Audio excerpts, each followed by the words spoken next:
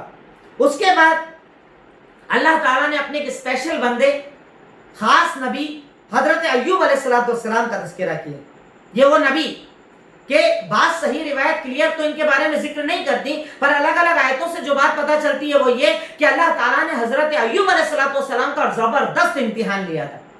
پہلے اولاد مال سب دے دیا، پھر سب چھین لیا، ساری اولادوں کا انتقال، مال بھی ختم، اور اتنی بیماری اتنی آزاری کہ جسم تکلیف کے اندر ہے. سالوں سال بیماری کو برداشت کیا، اولاد چلی گئی، مال چلا گیا، دولت چلے گیا، ساری نعمتیں چھین لی گئی. اس پریشانی کے اندر دیکھیے میں بتانا جو چاہتا ہوں نا، صرف دعا پر غور کرنا. اللہ تعالیٰ نے ان کی دعا کو ذکر کیا ہے. اللہ تعالیٰ کہتا ہے سورۃ الانبیاء آیت نمبر 84 کے اندر ارشاد فرمایا، 84 اور 83 کے اندر اللہ تعالیٰ نے ان کی دعا پر ارشاد فرمایا کہ جب ایوب کی اولاد چھن گئی، مال چھن گیا، جسم پر بیماری اور تکلیفیں آ گئی، تو انہوں نے اس وقت پکارا، وَنَادَى رَبَّهُ، انہوں نے اپنے رب کو پکارا. اور رب کو پکار کر دیکھیے دعا مانگنے کا طریقہ بتایا جا رہا ہے. اللہ تعالیٰ سے کہہ رہے ہیں انی مسنی الضر، اولاد ختم، مال ختم، جسم پر بیماری، اتنی ساری بڑی بڑی تکلیف، پر اللہ سے دعا مانگتا ہے بڑی نہیں بول رہے. کیا بول رہے ہیں؟ اللہ مجھے چھوٹی سی تکلیف پہنچی ہے، مسنی الضر، بس تکلیفوں نے مجھے چھو لیا ہے، ذرا سی تکلیف آئی ہے. یہ نہیں کہہ رہے اللہ بہت آ گئی ہے، میرا تو سب برباد ہو گیا ہے، اولاد ختم، مال ختم، ایسا ہو گیا، جسم خراب ہو گیا، مجھے تو بیماری ہو گئی ہے. نہیں، اللہ سے مانگ رہے ہیں تو کیسے بول رہے ہیں؟ اللہ تکلیف تو اس سے بھی زیادہ دے سکتا تھا، تھوڑی سی آئی ہے. پر اللہ سے کیا بول رہے ہیں؟ دیکھیے جب آپ دعا مانگے تو جو چیز آپ کو چاہیے نا ویسا اللہ کا نام استعمال کیجیے. اب یہ بیمار ہے، انہیں اللہ سے کیا چاہیے تھا؟ رحم. تو اللہ کو کیا بول رہے ہیں؟ انی مسنی الضر، اللہ مجھے تکلیف پہنچی ہے، وَأَنْتَ أَرْحَمُ الرَّاحِمِينَ، اور تو سب سے زیادہ رحم کرنے والا ہے، رحیم ہے، تو اللہ مجھ پر رحم کر دے. جیسے آپ توبہ کرو تو بولو اے غفار، توبہ قبول کرنے والے. جب آپ کو کاروبار کی ضرورت ہو، یا رزاق، اے روزی کے دینے والے. اللہ سے جو دعا مانگ رہے ہو وہی نام اللہ کے ساتھ استعمال کرنا. یہ نبی ہمیں سکھا رہے ہیں کہ اور آپ یہ بھی مت بولو کہ اللہ تکلیف تو بہت زیادہ ہو گئی ہے، پریشانی تو بہت زیادہ بڑھ گئی ہے. کم بتاؤ، اللہ جتنی ہے الحمدللہ میں برداشت کر رہا ہوں، کوئی دقت نہیں، پر میں تجھ سے رحم کی بھیک مانگ رہا ہوں. حضرت ایوب علیہ السلام نے دعا مانگی، اللہ نے ان کی دعا کو قبول کیا. اس کے بعد پھر اللہ تعالیٰ آگے حضرت یونس کا تذکرہ کر رہے ہیں. میں نے پہلے ذکر کیا حضرت یونس علیہ السلام کو اللہ تعالیٰ نے بھیجا قوم کی طرف دعوت دینا. انہیں ذرا نہیں ماننے پر غصہ آ گیا، قوم کو چھوڑ دیا. جبکہ نبی کا کام یہ ہوتا تھا کہ قوم کو نہیں چھوڑنا ہے، قوم کے ساتھ رہنا ہے، وہ مانے یا نہ مانے. چلے گئے، نکلے، ناؤ کے اندر کہیں جا رہے تھے، پورا ایک معاملہ ہوتا ہے. آخر میں نے ناؤ سے نیچے پھینک دیا جاتا ہے. جیسے ہی ناؤ سے نیچے سمندر میں آئے، مچھلی نے منہ کھولا اور انہیں اپنے منہ کے اندر لے لیا. سمندر کا اندھیرا، مچھلی کے پیٹ کا اندھیرا، اندھیرا ہی اندھیرا. اس کے اندر جیسے ہی انہیں احساس ہوا کہ غلطی ہو گئی ہے، اللہ نے بولا نہیں تھا چھوڑ کر جانے کا، میں نے بنا پوچھے چھوڑ دیا. اللہ ناراض ہے. مچھلی کے پیٹ اس اندھیرے، اس تاریکی سے پکار کر کہتے ہیں، اللہ تعالیٰ ذکر کرتا ہے آیت نمبر 88 کے اندر، آیت نمبر 89 کے اندر ذکر کرتا ہے، اور 87 کے اندر ذکر کرتا ہے، وَنَادَى فِي الظُّلُمَاتِ، انہوں نے اندھیروں سے پکارا. ظلمات کہا ہے اللہ نے، ظلم نہیں کہا، ایک اندھیرا نہیں کہا. اللہ نے کہا اندھیروں سے پکارا، کیونکہ اندھیرا ہی تو تھا. رات کا اندھیرا ہوتا ہوگا، سمندر کا اندھیرا، مچھلی کے پیٹ کا اندھیرا، اندھیرا ہی اندھیرا، یعنی اندھیروں سے پکارا. کیا کہا؟ لا الہ الا انت سبحانک انی کنت من الظالمین. اے اللہ تیرے سوا کوئی عبادت کے لائق نہیں، تو تو بڑا برگزیدہ ہے، تو تو پاکیزہ ہے. اے اللہ میں ہی ظالموں میں سے ہوں، اللہ مجھ سے ہی غلطی ہوئی ہے، اللہ تعالیٰ تو معاف کر دے، رستہ دکھا دے. اللہ نے مچھلی کو حکم دیا جاؤ لے جا کر انہیں چھوڑ دو. لے جا کر خشکی میں مچھلی نے چھوڑ دیا، اللہ نے دوبارہ زندگی دے دی. اس آیت سے پتا چلتا ہے کہ اگر آپ کبھی کسی ایسی تکلیف میں ہو نا جہاں سے نکلنے کا راستہ نہ ہو، سوچئے نا اگر یہ دعا کی وجہ سے اللہ سے مچھلی کو بول دیتا منہ کھول، اگر وہ منہ کھول دیتے اندر پانی بھر جاتا، کیسے زندگی جیتے، اوپر کیسے آتے. اللہ نے باقاعدہ انتظام کر کے باہر تک چھڑوایا. تو اس آیت سے پتا چلتا ہے کہ اگر آپ ایسی تکلیف میں پھنس جاؤ، نکلنے کا راستہ نظر نہ آئے، چاروں طرف راستے بند ہو جائیں، تب یہ دعا پڑھنا، انشاءاللہ اللہ وہاں سے راستہ بنائے گا جہاں سے آپ سوچ بھی نہیں سکتے. یہ دعائیں اسی لیے تو بتائی جا رہی، ورنہ اللہ تعالیٰ کیوں ذکر کر رہا انبیاء کی دعاؤں کا؟ تاکہ آپ سیکھو، آپ سمجھو اور آپ بھی اس پر عمل کرو. اس کے بعد حضرت زکریا کی دعا. زکریا کے یہاں اولاد نہیں تھی، بزرگی کا عالم ہو گیا تھا. اللہ کو پکار کر بول رہے ہیں اے میرے رب رب لا تذرنی فردا وانت خیر الوارثین، اے اللہ تعالیٰ مجھے اکیلا مت چھوڑ، اکیلا مت چھوڑ، تو تو بہترین وارث دینے والا ہے نا، تو مجھے اکیلا کیوں چھوڑ رہا؟ اللہ میرا تو کوئی وارث ہی نہیں ہے، میری تو کوئی اولاد ہی نہیں ہے، کیا ہوگا میرا؟ مجھے اولاد دے۔ یہاں کیا پتا چلا آپ کو؟ سارے انبیاء اللہ تعالیٰ سے دعا مانگ رہے ہیں، سارے انبیاء اپنی ضرورتیں مانگ رہے ہیں۔ اس سے پتا چلتا ہے کہ ہمیں بھی دعا مانگنا چاہیے، اپنی ہر ضرورت اللہ کے سامنے رکھنا چاہیے، اپنی ہر حاجت ہر پریشانی کو کھول کر اللہ کے سامنے رکھ دینا چاہیے۔ اللہ یہ دے، اللہ یہ عطا کر، یہ عطا کر، یہ عطا کر، کیونکہ اس کے در پر کوئی خالی نہیں جاتا۔ اگر اس سے مانگو گے نا انشاءاللہ وہ آپ کو کبھی خالی نہیں چھوڑے گا، اللہ آپ کو عطا کرے گا۔ شرط یہ ہے کہ آپ ویسے مانگو جو مانگنے کا طریقہ ہے۔ اس لیے اللہ رب العالمین نے ان انبیاء کی دعاؤں کا تذکرہ کیا۔ اس کے بعد اللہ رب العالمین سورۃ الانبیاء کے اندر انبیاء کا تذکرہ کرتا ہے، اللہ کے نبی کی فضیلت اور آپ کا مقام بتاتے ہوئے آیت نمبر 107 107 کے اندر ارشاد فرمایا وَمَا أَرْسَلْنَاكَ إِلَّا رَحْمَةً لِلْعَالَمِينَ، ہم نے اللہ کے نبی صلی اللہ علیہ وسلم آپ کو ساری کائنات کے لیے رحمت بنا کر بھیجا ہے۔ یہاں پر آپ کا مقام پتا چلا کہ آپ رحیم ہیں، آپ رحم والے تھے، آپ نرمی والے تھے، آپ سختی والے نہیں تھے۔ اللہ رب العالمین نے اللہ کے نبی صلی اللہ علیہ وسلم کو رحمت بنا کر بھیجا تھا، یعنی آپ کا کام ہی تھا لوگوں کے ساتھ رحم کرنا۔ اور سیرت پڑھیے آپ، پوری سیرت میں آپ کو رحمت ہی رحمت نظر آئے گی، ہر جگہ آپ کو رحمت نظر آئے گی، کیونکہ اللہ تعالیٰ نے آپ کو رحیم بنا کر اس دنیا کے اندر بھیجا تھا۔ اس کے بعد اللہ رب العالمین سورۃ الحج کی ابتدا کرتا ہے۔ سورۃ الحج کی ابتدا کے اندر سب سے پہلے اللہ تعالیٰ قیامت کے دن کا تذکرہ کرتا ہے، یا ایھا الناس اتقوا ربکم، اے لوگوں اپنے رب سے ڈرو۔ کیوں؟ ان زلزلۃ الساعۃ شیء عظیم، کیونکہ قیامت کا دن کا جو زلزلہ ہوگا نا وہ بڑا سخت ہوگا۔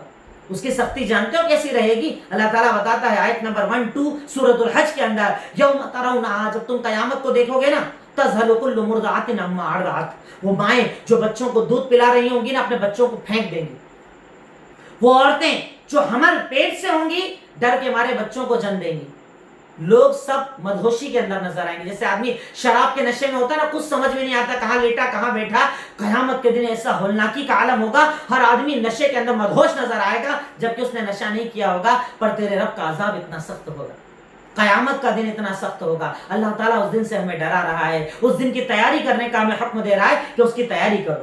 اس کے بعد اللہ تعالیٰ انسان کو اس کی تخلیق بتا رہا ہے کہ تو اکڑ مت، تکبر مت کر، اللہ کی عبادت کر، اللہ کے آگے جھک۔ کیوں؟ اللہ تعالیٰ کہتا ہے آیت نمبر 5 کے اندر اللہ تعالیٰ پورا پروسیجر بتا رہا ہے ہمیں پیدا کرنے کا۔ اللہ کہتا ہے سب سے پہلے تو مٹی سے بنایا، اس کے بعد تیری پیدائش کا طریقہ کیا ہوا؟ اللہ کہتا ہے سب سے پہلے تو نطفہ تھا، منی کا ایک قطرہ تھا، ماں کے رحم میں گیا تو ایک خون کا لوتھڑا بن گیا، پھر ہم نے تجھے گوشت کا لوتھڑا بنا دیا، پھر اس کے بعد ہم نے تجھے بڑا کر دیا، پھر اس کے بعد جب تک تو نے چاہا رحم میں رہا، اللہ نے چاہا جب تک تو رحم میں رہا، اور اللہ نے اس کے بعد تیری تخلیق کر کے تجھے باہر نکال دیا، پھر تو بچہ ہوا، پھر تو نوجوان بنا، پھر جس کو اللہ نے لمبی زندگی دی وہ بڑھاپے تک گیا، نہیں تو پہلے ہی اس کا انتقال ہو گیا۔ اللہ تعالیٰ پورا اسٹیپ بائی اسٹیپ بتا رہا ہے، منی کے نطفے سے لے کر تیرے بڑھاپے اور تیری موت تک کا تذکرہ اللہ اس قرآن کے اندر کر رہا ہے۔ یہ سب کرنے والی ذات کون؟ اللہ۔ اللہ چاہتا تو انسان بنتا، نہیں تو پیٹ میں ہی مر جاتا۔ اللہ چاہتا زندگی دیتا، نہیں تو تیری زندگی ختم ہو جاتی۔ تو بچہ تھا، اللہ چاہتا تو مار دیتا، لیکن تجھے بڑا کیا، تجھے جوان کیا، تجھے بزرگی دی۔ تو یہ ساری چیزیں اللہ تعالیٰ کا تجھ پر انعام ہے، اور انعامات کا شکریہ ادا کرنا تیری ذمہ داری۔ اور اسی لیے تو اللہ کے نبی نے کہا کہ اللہ تعالیٰ کے سامنے سے تو تب تک نہیں ہٹ پائے گا جب تک کہ تو اللہ تعالیٰ کو جواب نہ دے دے۔ اللہ تعالیٰ سوال کرے گا ہر اسٹیپ کے بارے میں۔ جوانی کے بارے میں بتا کیا کیا، عمر کہاں لگا کر آیا، مال کہاں سے کمایا، کہاں پر لگایا، وقت کہاں پر لگایا، ہر چیز کے بارے میں اللہ تعالیٰ تجھ سے سوال کرے گا اور تجھے اس کا جواب دینا ہوگا۔ اس کے بعد اللہ تعالیٰ کہتا ہے انسان کی فطرت بتاتے ہوئے اللہ تعالیٰ نے آیت نمبر 11 کے اندر ارشاد فرمایا وَمِنَ النَّاسِ مَن يَعْبُدُ اللَّهَ عَلَى حَرْفٍ، تم میں سے کچھ لوگ ایسے ہیں جو ایک پوائنٹ پر صرف اللہ کی عبادت کرتے ہیں، لاسٹ پوائنٹ پر۔ لاسٹ پوائنٹ کا مطلب جو مانگ رہے ہیں اگر اللہ نے دے دیا تو عبادت کریں گے، بھئی یہ مانگا دے دو، یہ مانگا دے دو، یہ مانگا دے دو، گاڑی دے دو، گھر دے دو، شادی کرا دو، مانگ رہا ہے اللہ دے رہا ہے، برابر عبادت کریں گے۔ پر اللہ ذرا سا چھین لے سب بھول جاتا ہے، عبادت چھوڑ دیتا ہے، عبادت سے دور ہو جاتا ہے، عبادت سے ناراض ہو جاتا ہے۔ اللہ تعالیٰ کہتا ہے ایسا انسان دنیا میں بھی خسارے میں ہے اور آخرت میں بھی خسارے میں۔ اللہ کو کوئی ضرورت نہیں تیری عبادت کی، اللہ محتاج نہیں ہے تیری عبادت کا. اگر تو نہ بھی کرے اللہ کو کوئی فرق نہیں پڑے گا, پر عبادت اگر کر رہا ہے تو کرتا رہے. اللہ دے تب بھی کر, نہ دے تب بھی کر, کیونکہ دینا بھی اللہ کا فیصلہ ہے اور لینا بھی اللہ کا فیصلہ ہے. ہر حال میں اللہ کی عبادت کر, کیونکہ تو اللہ کی عبادت اللہ پر احسان نہیں کر رہا, نعوذ باللہ, تو اپنے لیے کر رہا ہے. اللہ تعالیٰ ایسے لوگوں کی یہاں پر مثال بیان کر رہا ہے. اس کے بعد اللہ تعالیٰ اسی سورۃ الحج, حج مطلب ہوتا ہے وہ ارکان جو ہم ادا کرنے جاتے ہیں, اس میں اللہ تعالیٰ ذکر کرتا ہے کہ ہم نے ابراہیم کو حکم دیا آپ اللہ کا گھر کعبہ بنائیے. کعبہ جب انہوں نے بنا دیا, بنانے کے بعد اللہ تعالیٰ نے ان سے کہا کہ طہر بیتی للطائفین والعاکفین والرکع السجود, آپ اس کعبہ کو, اس حرم کو پاکیزہ بنا لیجئے طواف کرنے والوں کے لیے, اعتکاف کرنے والوں کے لیے, نمازیں پڑھنے والوں کے لیے, رکوع سجدے کرنے والوں کے لیے, اور لوگوں میں اعلان کر دیجئے کہ ساری دنیا سے وہ حج کرنے کے لیے آئیں. حج کا اعلان اسی آیت کے اندر کیا گیا کہ ساری دنیا والوں کو حج کرنا ہے. اور میں نے اس سے پہلے آپ کو بتایا, سیرت کے اندر بھی بتایا کہ ایسا نہیں کہ طواف حج بعد میں آیا. اللہ کے نبی کے پہلی طواف ہوا کرتا تھا, حج ہوا کرتا تھا. کئی چیزیں ارکان اسی طریقے سے ادا کیے جاتے تھے, کیونکہ یہ سنت حضرت ابراہیم کی ہے. یہ حج سنت حضرت ابراہیم, حضرت اسماعیل, حضرت ہاجرہ کی ہے, اور ان کی سنتوں کو پہلے سے عمل کیا جا رہا تھا. آپ کے وقت بھی عمل کیا جا رہا تھا, اور قیامت تک اس پر عمل کیا جائے گا.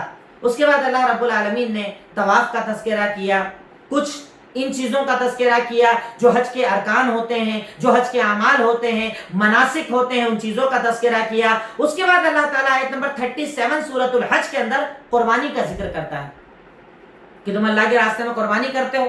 جو لوگ حج کرنے جاتے ہیں وہاں پر کرتے ہیں, جو نہیں کرنے جاتے ہیں یہاں پر کرتے ہیں, جسے بقری عید ہمارے یہاں پر کہا جاتا ہے, عید الاضحیٰ جس کا نام ہے, کرتے ہیں ہم لوگ بھی قربانی. پر قربانی کس لیے کرتے ہیں؟ حاجی صاحب کا بکرا ایک نمبر رہتا ہے, ان کے جیسا کوئی لاتے ہی نہیں پورے محلے میں, 1 لاکھ کے اوپر کا ہی آتا ہے ان کا, سب سے اونچا انہی کا آتا ہے. اور حاجی صاحب بھی خوش, کیونکہ ان کا ہی مقصد دکھانا ہے. قرضہ بھی لینا پڑے پر لیتے, پر 1.5 لاکھ کا ہی بکرا لاتے ہیں. اللہ تعالیٰ یہاں پر ہمیں ایک اصول اور بنیادی چیز بتا رہا ہے. آیت نمبر 37 سورۃ الحج, لن ینال اللہ لحومها ولا دماؤها ولکن ینالہ التقوی منکم. یہ جو تم قربانی کرتے ہو نا, گوشت تمہارے پاس, خال تمہارے پاس, ہڈی تمہارے پاس, اس جانور کی اگر کوئی چیز اللہ کے پاس جاتی ہے تو وہ جانتے ہو کیا؟ تمہاری نیت. صرف تیری نیت اللہ کے پاس جاتی ہے. اور اسی لیے حدیث کے اندر اور زیادہ ڈیٹیل سے اس بات کو بتایا گیا کہ جب تم قربانی کرتے ہو نا, قربانی کا خون زمین پر گرنے سے پہلے اللہ اسے قبول کر لیتا ہے. فَطِيبُوا بِهَا نَفْسًا. تو قربانی میں نیت کلیئر رکھا کرو, نیت صاف رکھا کرو, کیونکہ اللہ تعالیٰ تیری نیت کو دیکھتا ہے, تیرے عمل کو نہیں دیکھتا. کیا کر رہا ہے, کتنے کا کر رہا ہے, کتنی کا لا رہا ہے. ارے اگر تیری نیت اچھے ہو, 5,000 کی قربانی بھی اللہ قبول کرے گا, اور نیت خراب ہو 2.5 لاکھ کی بھی اللہ قبول نہیں کرتا, کیونکہ اللہ تیرا محتاج نہیں, تو اللہ تعالیٰ کا محتاج ہے. اس لیے اللہ تعالیٰ یہاں پر کہہ رہا ہے کہ نہ خون جاتا ہے نہ گوشت جاتا ہے, اللہ تعالیٰ کے پاس تمہارا تقویٰ, تمہاری نیت جاتی ہے, اللہ تعالیٰ اسے ہی قبول کرتا ہے. اس کے بعد اگلی آیت میں جہاد کی اجازت دی گئی. صحابہ کرام کو جب مکہ سے نکالا گیا, مکہ سے بھگایا گیا, مال دولت چھین لی گئی, تب اللہ تعالیٰ نے انہیں اجازت دی تھی کہ جن لوگوں نے تم پر ظلم کیا ہے نا, اب تم ان سے بدلہ لے سکتے ہو. اللہ تعالیٰ نے سورہ حج کے اندر انہیں اجازت دی, آیت نمبر 39 کے اندر. اس کے بعد اللہ رب العالمین یہ بھی کہتا ہے کہ جیسا نہیں کہ تم صرف جہاد کرو تو تمہارا مقصد کیا ہو, جہاد کرتا ہے اللہ تعالیٰ کہتا ہے جب وہ زمین میں اللہ تعالیٰ مجاہدین کو طاقت اور قوت دیتا ہے نا, تو وہ لوگ کیا عمل کرتے ہیں؟ نمازیں قائم کرتے ہیں, زکوٰۃ ادا کرتے ہیں, بھلائی کا حکم دیتے ہیں, برائی سے روکتے ہیں, اور یقیناً بدلہ اللہ ہی کے پاس ہے. نہیں, ایسا نہیں ہے. جہاد کا یہ مقصد نہیں کہ ظلم کرو, دولت چھینو, مال جمع کرو, اس کا مقصد ہے دین کو قائم کرو. دین کے قیام کے لیے عمل کیا جاتا ہے. اس کی بہترین ڈیفینیشن اللہ تعالیٰ نے اسی لیے قرآن کے اندر سورہ حج کے اندر بیان فرمائی ہے. اس کے بعد اللہ رب العالمین قیامت کے دن کا تذکرہ کرتا ہے کہ جب قیامت کا دن آئے گا, سارا ملک, ساری بادشاہت اللہ کے ہاتھ میں ہوگی. پھر اللہ تعالیٰ اپنی تخلیق کا تذکرہ کرتا ہے, اپنی طاقت اور قدرت کا ذکر کرتا ہے. اور آج کے درس کی آخری آیت جس میں اللہ رب العالمین توحید کی ایک بہت بڑی مثال دے رہا ہے. اللہ تعالیٰ ارشاد فرماتا ہے آیت نمبر 73-74 سورۃ الحج کے اندر, یا ایھا الناس ضرب مثلا فاستمعوا لہ. دیکھیں انداز اتنا پیارا ہے اللہ کا. ایسا تک کہانی سناتے ہیں نا اپن کسی کو, تو کیا بولتے ہیں؟ سنو سنو سنو, ایک کہانی سنا رہا ہوں, سنو ایک بات سنا رہا ہوں. ویسے یہاں پر اللہ تعالیٰ کہہ رہا ہے, کیا کہہ رہا ہے؟ اے لوگوں, ایک مثال بتائی جا رہی ہے, سنو, کان لگاؤ, دماغ لگاؤ, دھیان دو. مطلب اللہ تعالیٰ کا واقعی قرآن کو اگر آپ ترجمے سے پڑھیں گے نا تو آپ کا دل اس قرآن کے پاس آ جائے گا، مطلب دل جڑ جائے گا اس قرآن سے۔ اللہ تعالیٰ نے اس قرآن کے اندر عجیب سی تاثیر رکھی ہے، عجیب سا اللہ تعالیٰ نے ایسی محبت اس قرآن کے اندر رکھی ہے کہ اگر مومن اسے پڑھتا ہے نا اسے چھوڑ ہی نہیں پاتا، اس سے محبت ہو جاتی ہے اسے۔ جیسے آج آپ دیکھیے نا ہم یہ درس قرآن کر رہے ہیں، کیوں؟ قرآن کی محبت میں کر رہے ہیں نا۔ آپ سن رہے ہیں اپنے گھروں میں، کیوں؟ قرآن کی محبت میں۔ ہمارے آپ کے بیچ میں کیا رشتہ ہے؟ قرآن کا رشتہ، یہی تو ایک رشتہ نا، ورنہ میں آپ کو نہ جانتا نہ آپ مجھے جانتے ہو، دور دور نہ جانے دنیا کے کس کس ملک میں آپ اگر اسے سن رہے ہو، یہ قرآن کی محبت ہے، کیونکہ اللہ تعالیٰ نے مومن کے دل میں قرآن کی محبت کو ڈالا ہے۔ اب اللہ کیا کہہ رہا ہے؟ سنو، ایک مثال دے رہا ہوں، غور سے سنو۔ کیا کہہ رہا ہے اللہ تعالیٰ؟ جنہیں تم اللہ کو چھوڑ کر پکارتے ہو نا، ان کی اوقات اللہ بتا رہا ہے کہ ان کی حیثیت سنو کیا ہے۔ اگر ان کے سامنے کوئی چڑھاوے کا سامان رکھا ہو اور اس سامان کو کوئی مکھی بھی اٹھا کر لے جائے نا تو اس سے چھین نہیں سکتے۔ اللہ تعالیٰ کہتا ہے ان الذین تدعون من دون اللہ لن یخلقوا ذبابا، کہ وہ ایک مکھی پیدا کرنے کی طاقت نہیں رکھتے۔ سارے مل کر، ارے میں نے تو انسان پیدا کر دیے، جنات پیدا کر دیے، جانور پیدا کر دیے، انسان پیدا کر دیے، ساری مخلوق پیدا کر دی۔ مخلوقات کیا آپ نے دیکھی کبھی؟ ڈسکوری کے اندر دیکھو، ہسٹری چینل کے اندر دیکھو، مچھلیاں کتنے ٹائپ کی، جانور کتنے ٹائپ کے، جانوروں کا رہنے سہنے کا سسٹم، کھانے پینے کا سسٹم، ساتھ میں میاں بیوی کے رہنے کا سسٹم۔ اور دماغ کام نہیں کرتا کہ اللہ تعالیٰ نے انسانوں جیسا پورا معاشرہ جانوروں کا بنایا ہے، اور مخلوق بھی کیا پیاری پیاری مخلوق، کیا کلر، کیا رنگ، کیا انداز۔ اللہ تعالیٰ واقعی بہترین تخلیق کرنے والا۔ اللہ کہتا ہے کہ میں نے تو یہ سب بنا ڈالا، پر تم جن کو پکارتے ہو نا وہ سب مل کر ایک مکھی نہیں بنا سکتے۔ مکھی چلو چھوڑو، بنانا تو بہت بڑی بات ہے، بنا نہیں سکتے۔ اس کے آگے اللہ تعالیٰ کہتا ہے اگر وہ مکھی ان کے سامنے سے کچھ اٹھا کر لے جائے نا روک بھی نہیں سکتے، ان کی تو اتنی بھی اوقات نہیں، اتنی بھی اوقات نہیں ہے۔ اس کے بعد اللہ کہتا ہے یہ پکارنے والا بھی کمزور اور جسے پکارا جا رہا ہے وہ بھی کمزور، خود بھی موجود نہیں، اپنی حفاظت نہیں کر سکا، اپنی موت نہیں روک سکا، اپنے آپ کو لمبی زندگی نہ دے سکا، ہمیشہ باقی نہ رہ سکا، ارے مکھی پیدا نہیں کر سکا، مکھی کچھ اٹھا کر لے جا اسے چھین نہیں سکتا، ایسے کو پکارنے والا بھی کمزور اور جسے پکارا جا رہا ہے وہ بھی کمزور، دونوں کمزور ہیں۔ ان کی کمزوری کو اللہ تعالیٰ اس آیت کے اندر بیان کرتا ہے، ضعف الطالب والمطلوب، بڑا کمزور ہے۔ اور اس کے بعد اللہ تعالیٰ کہتا ہے ما قدر اللہ حق قدرہ ان اللہ لقوی عزیز۔ اصل میں ان شرک کرنے والوں نے اللہ کی وہ قدر کی ہی نہیں جو کرنا چاہیے، یعنی اللہ کو پہچانا ہی نہیں، اللہ کی عظمت کو جانا ہی نہیں، اللہ کیا، کون۔ ارے وہ مجھے تعجب ہوتا ہے آدمی کیسے شرک کرتا ہے۔ ارے مجھے جب یہ پتا ہے کہ میرا اللہ تعالیٰ مجھے بار بار یہ کہہ رہا ہے پکار، میں تیری پکار سنتا ہوں، مانگ میں تجھے دیتا ہوں، سوال کر میں تیرے سوال کا جواب دیتا ہوں، اور اس کا جو بندہ بولے نہیں اللہ تجھ سے تو نہیں مانگوں گا، میں یہاں سے آؤں گا پھر تجھ سے مانگوں گا۔ تعجب ہوتا ہے ایسے لوگوں پر، تعجب ہوتا ہے مشرکین کے اوپر جو اللہ کے ساتھ غیروں کو شریک کرتے ہیں، اللہ جیسا غیروں کو مانتے ہیں۔ اللہ نے پورے قرآن کے اندر، ہر پارے کے اندر، ہر سورت کے اندر بار بار شرک سے ہمیں روکا۔ یہ آیت ابھی میں نے آپ کے سامنے پڑھی، سورۃ الحج کے اینڈ کے اندر اللہ تعالیٰ یہی تو بتا رہا ہے شرک مت کرو۔ یہ جو تم کو پکارتے ہو نا ان کی اوقات حیثیت نہیں ہے، اپنے آپ کو نہیں بچا سکے تمہیں کیا بچائیں گے، خود مر گئے تمہیں کیا بچائیں گے، ان کے پاس کیا ہے۔ اللہ تعالیٰ ہر چیز کی قدرت اور طاقت اور اختیار رکھنے والا ہے، اور اللہ تعالیٰ نے ہمیں قرآن میں یہ بھی بتا دیا کہ کبھی اس کی رحمت سے مایوس مت ہونا۔